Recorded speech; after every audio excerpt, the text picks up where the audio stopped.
അങ്ങനെ ഒരാഴ്ചത്തെ കല്യാണവും മറ്റു കാര്യങ്ങളും കഴിഞ്ഞ് നമ്മൾ ബാംഗ്ലൂരോട്ടേക്ക് തിരിച്ചു പോക്കായി. അപ്പോൾ നമ്മൾ ധർമ്മടത്തു നിന്ന് ഒരു ഓട്ടോ പിടിച്ച് തലശ്ശേരിയിലോട്ടേക്കാണ് പോകേണ്ടത്. എനിക്കാണെങ്കിൽ പോകാൻ തീരെ മൂടൊന്നും ഉണ്ടായിട്ടില്ല.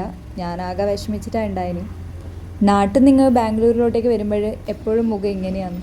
പിന്നെ ഈ ബസ്സിൽ യാത്രയെല്ലാം ചെയ്യേണ്ടതെന്ന് ആലോചിക്കുമ്പോഴും വലിയ താല്പര്യമൊന്നുമില്ല. പിന്നെ പോയല്ലേ പറ്റുള്ളൂ. നമ്മളങ്ങനെ തലശ്ശേരി സ്റ്റാൻഡിലെത്തി. 10:15 ബസ്. നമ്മൾ ഒരു 9:45 തന്നെ എത്തി. അവിടെ വേറെ കുറേ ബസ്സൊക്കെ വന്നിട്ടുണ്ടായിരുന്നു. പിന്നെ ഞായറാഴ്ച ആയതുകൊണ്ട് കുറേ ആൾക്കാരും ഉണ്ടായിരുന്നു. നമ്മൾ പിന്നെ ബസ് സ്റ്റോപ്പിൻ്റെ ഒരു മൂലക്ക് പോയി കുറേ നേരം അവിടെ ഇരുന്നു, നമ്മളെ ബസ്സും കാത്ത്. അവസാനം നമ്മളെ ബസ് വന്നു. സീറ്ററാണ് ഇപ്പം നമ്മൾ ബുക്ക് ചെയ്യാറ്. ആദ്യം സ്ലീപ്പറായിരുന്നു ബുക്ക് ചെയ്യുന്നത്. പിന്നെ എനിക്കെന്തോ സീറ്ററാണ് ഇഷ്ടം, അതുകൊണ്ട് പിന്നെ അതന്നെ ബുക്ക് ചെയ്യാമെന്ന് വിചാരിച്ചു. സ്ലീപ്പറാകുമ്പോൾ അധികവും മുകളിലോട്ട് കയറി താഴോട്ട് ഇറങ്ങി മൊത്തം പണിയാണ്. പിന്നെ നല്ലോണം കുലുങ്ങുകയും ചെയ്യും. അതുകൊണ്ട് എനിക്കിപ്പോൾ ഇതാണ് ഇഷ്ടം. അങ്ങനെ ബസ്സെല്ലാം വിട്ട് ഒരു 11:30 കഴിയുമ്പോഴേക്ക് ഒരു പെട്രോൾ പമ്പിൻ്റെ അടുത്ത് നിർത്തി. 5 മിനിറ്റ് നിർത്തുമെന്ന് പറഞ്ഞിട്ട് ഒരു 15 മിനിറ്റോളം അവിടെ പോയി. ബസ് പൊതുവേ സ്ലോ ആയിരുന്നു.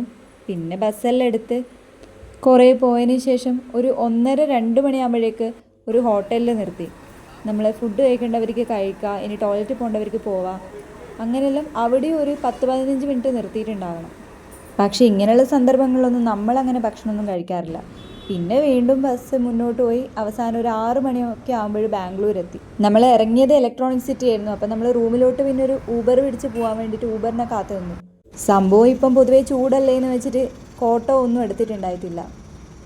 പക്ഷേ രാവിലെ തന്നെ ആകെ പെട്ടുപോയി. നല്ല തണുപ്പായിരുന്നു. മാത്രമല്ല രാവിലെ തന്നെ ഇടുന്ന കുറേ കൊതുകുമുണ്ട്. കുറച്ച് കഴിയുമ്പോൾ തന്നെ ഊബർ വന്നു.